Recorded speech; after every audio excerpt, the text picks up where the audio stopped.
Greetings, this is Russ Moody here, and I'm going to be bringing you a new series that I'm going to call General Tactics. And all I'm going to do is go through step by step, pretty much playing 8th edition Warhammer Fantasy Battles and some of the tactics, just generally that every army player should know.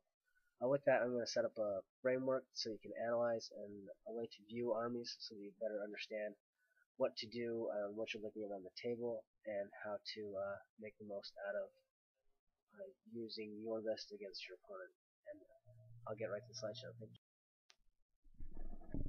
Alright, first off, to lay the groundwork, what I've got here, I've broken up the lists, and every list you've got in Warhammer you can break down into 3 categories.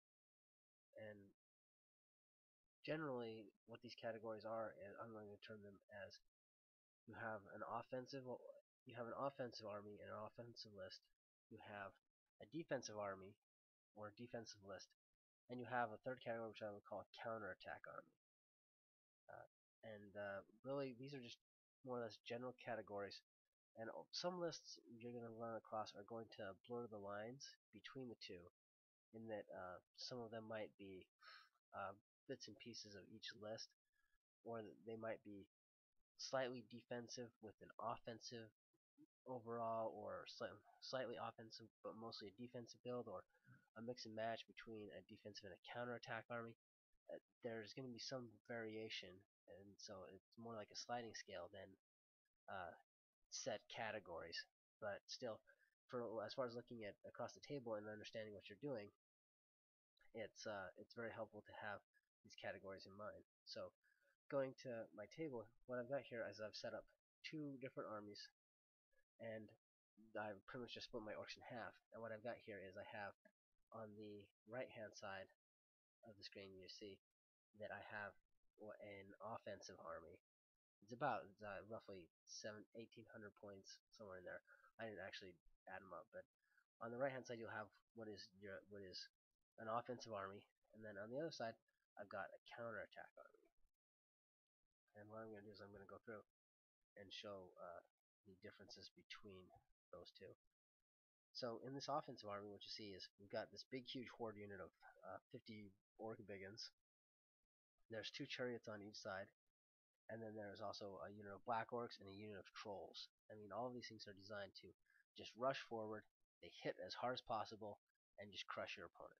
That's all you're doing with an offensive army list. And a really good example, if you want to see one of these in action, just go to Mr. Malorian's YouTube page, watch his battle reports.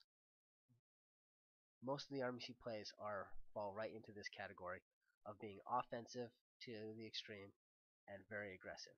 Now, going across the table, I'm going to show you what I would call a counterattack army, or an example of a counterattack army. And right here, there's an Arachnarok, a unit of fast cav, a unit of regular boar boys, and then a big block of troops that are just pretty much there. They're just meat for the grinder. And then another block of hard-hitting cavalry, and on the end, another unit of spider riders, or little unit of redirectors. And the idea here with this counterattack army, and they're going to take varying forms. Usually they're going to have actually more than one big block of troops. They'll either have 2 to 3 big blocks of crappy troops, or maybe just 3 medium-sized blocks of okay troops, or somewhat durable troops, and then some elites that are their hard hitters. High elves do this type of style of play very well, as do Skaven. They tend to fall into this category, since a Skaven horde isn't that great to begin with, but what they really excel at is having these cheap units full of about 50 guys that can just tar pit you, while their good troops, that are good units, move around to the sides and flank and counter, and then destroy you that way. So, in a nutshell, and how this relates to is what I've done here on the table is I've set up the terrain, and you're going to see 2 different setups. The first setup you see here, I have positioned pretty much the hills are in the center. This is as if I was playing an offensive army. This is for the offensive side. this is the terrain is set up for the offensive army build. So as you can see, all of the terrain that's going to slow you down or that's going to cause dangerous terrain tests has been pushed off to the side. As when you're pushing a 50-man unit, you don't want to be taking dangerous terrain tests on that entire unit. And also with forests, you don't want forests in the center of the battlefield, as that's going to ruin your steadfast. And being an offensive army, you're or even also as you see a counterattack army, you actually don't want things that are going to disrupt your steadfast. Going to the other side, and what you've seen here is I've actually done what I would call an ideal deployment. And so you see there's a row of obstacles, and generally with obstacles, what you want to do, if you're going to take advantage of them at all, is you put them right in front of your troops, or as you'll see later, you will put them right in front of your war machines, and right at the very front of your deployment zone.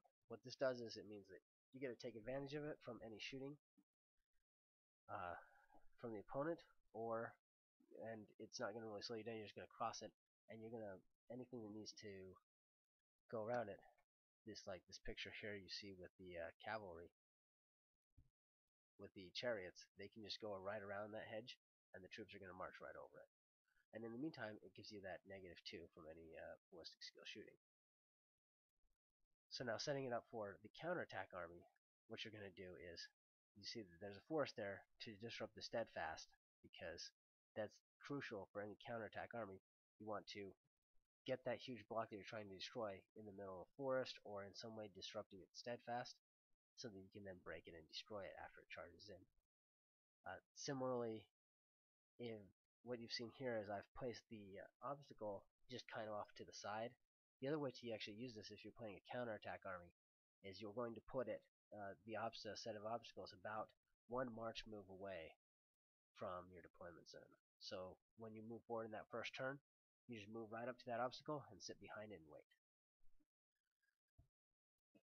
And as you can see, there is a marsh there, so that the opposing unit has to move through it for the counterattack army, because that's good. You want to cause casualties before they get to you, because it makes it easier when you counter. And then moving on, I broke out the dwarves to show you the third style of list that you might see, and this is a defensive list.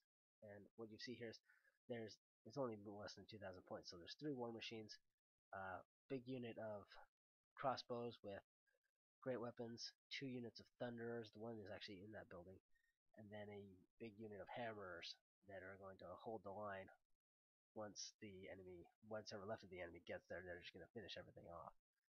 And as you can see, they've put themselves in a corner, and again, with any defensive build, like the obstacles go right in the front of your deployment zone, or maybe a little bit back of your deployment zone, and you just sit behind them. If you're playing defensive, buildings generally tend to be your friend. So what I've done here is that building is 3 inches off of the edge of the table, because what that means is having it 3 inches back from the edge of the table, if you're just going to sit back in that corner, it prevents more or less most units from moving around it. They can't move around behind your army, because anything that fits in there is only maybe 3 miles wide, and if they choose to go that route with a unit, you just move to block them, and they don't have ranks, they can't get through, they'll just stay there forever. So the only way for the attacking army in this setup is over those obstacles and pretty much right into that stubborn unit of 30 hammers, which is, if you're playing a defensive build, that's what you want to do. You want to direct them to that one point where they don't want to hit, and everything else just shoots them up on the way there. So generally, that's what we've got here, and go ahead and look forward to part 2.